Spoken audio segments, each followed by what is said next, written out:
How's it going, everybody? Dieter Kurtenbach here at Oracle Arena. Warriors take Game 2 of the Western Conference Finals.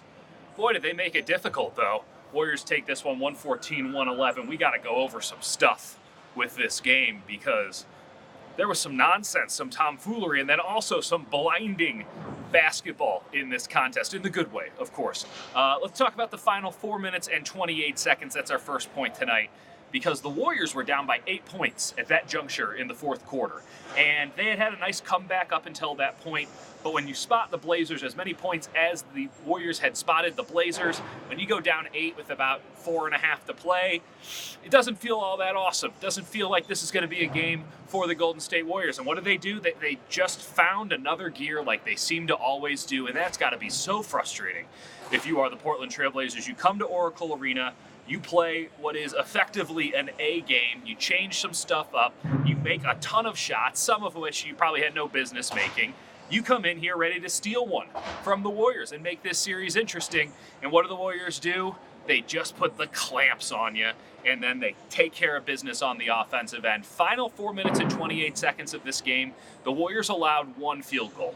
They scored 14 points, and they won the contest. They are now up 2-0 in this Western Conference Finals series, and it's very difficult to see a circumstance where this series gets competitive anytime soon. This was the Blazers' shot, and the Warriors just strangled it away with suffocating defense, and that's where we got to talk about Draymond Green, because I am tired of hearing people who do not know basketball, and I hate that saying, oh, you don't know basketball. It's a cop-out excuse for most people when you're having an argument about basketball. Oh, you don't know the game.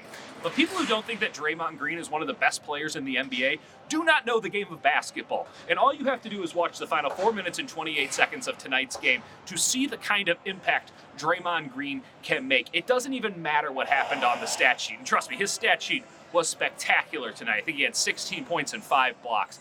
What mattered was he was everywhere. He was affecting everything. On the defensive end, you could not get around him. The Blazers could not get a bucket so long as he was activated. And on the offensive end, he was playmaking left and right. The Blazers decided after game 1, where they decided their entire defensive strategy was, hey, let's leave Steph Curry wide open. Let's see how that goes for us. They decided, hey, maybe we should double team him this time around, which led to a lot of 4-on-3s for Draymond Green, a lot of 3-on-2s for Draymond Green in some cases. He was spectacular on the offensive end, particularly in the final 4.5 minutes. And on the defensive end, he was in foul trouble for most of this game. He played about the final 8 minutes of this contest with 5 fouls, and yet he totally dominated the contest on that side of the court. Again, it's not going to show up in the stat sheet. He had nice stats. It's not going to show up there.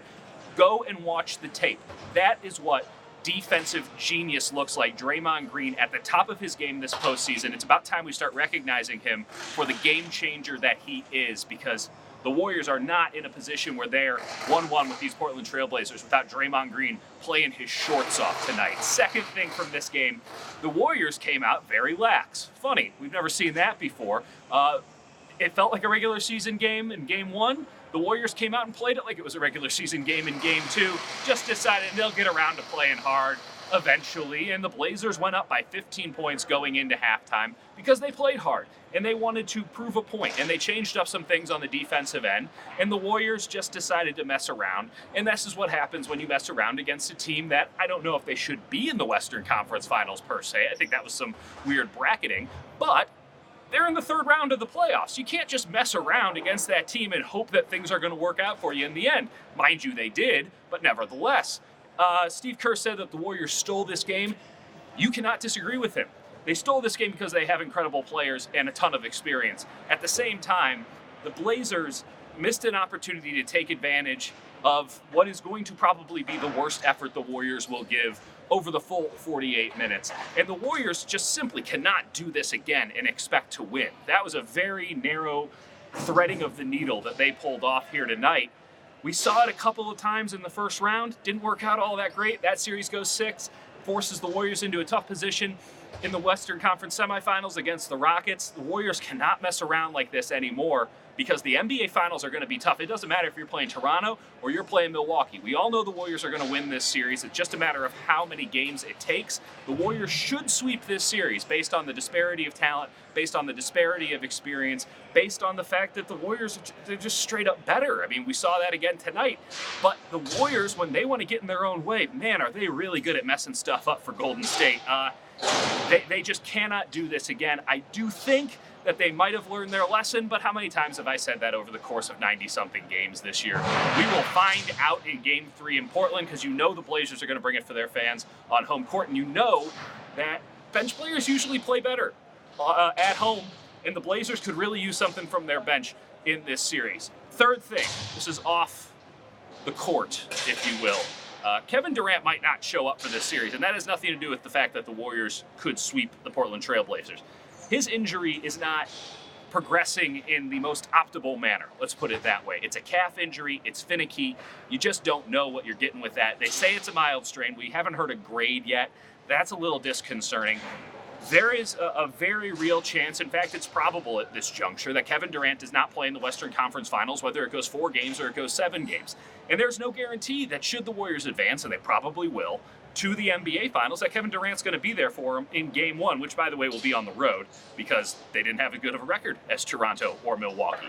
So, a bit of a hairy situation for the Golden State Warriors in that. The Warriors, as currently constructed, without Kevin Durant, without DeMarcus Cousins, can easily beat the Portland Trail Blazers. Sorry, that's the truth. They cannot beat the Milwaukee Bucks or the Toronto Raptors. And if they can, it's going to be in 7 games, and they're going to have to win that 7th game on the road. The Warriors need the second kind of smoke that Kevin Durant brings. That was something the team had to admit in 2016 when they lost the NBA Finals. It's something that has seemed to be surplus to needs more often than not. It will not be surplus to needs in these NBA Finals. I guarantee that. So, Kevin Durant's injury, not so good news. Good news is for the Warriors, they're up 2-0, and they can get a whole bunch of time to rest and join Kevin Durant sitting around and getting healthy. Should they take care of business in Portland, we're going to head up there. I'm very excited. We were very thrilled to know that the Pacific Northwest was waiting for us in this series, especially after, going to Houston. I'm looking forward to it. I'm flying up tomorrow. Hope to talk to you guys after Game 3. See you from Oregon.